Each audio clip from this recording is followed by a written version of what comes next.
Soc Albert López, candidat a l'alcaldia o alcaldable per Movem Reus Assemblea Oberta, i bé, ens presentem per canviar el tipus de política que s'està duent a terme a Reus. Volem un Reus molt més cultural, un Reus molt més participatiu i un Reus que faci front a les emergències socials que hi estan havent a la ciutat. No volem desnonaments, no volem una educació pública retallada ni una sanitat retallada.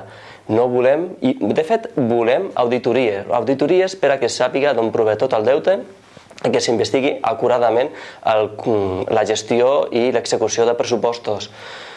Volem que la ciutadania decideixi sobre el seu propi futur i que s'organitzi a través de consells de districte. El primer que faria, com si fos alcalde, seria una auditoria de totes les empreses públiques i remunicipalitzar tot allò que s'ha externalitzat.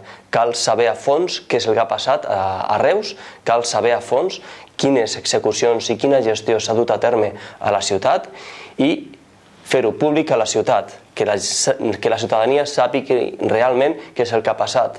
Reus 24M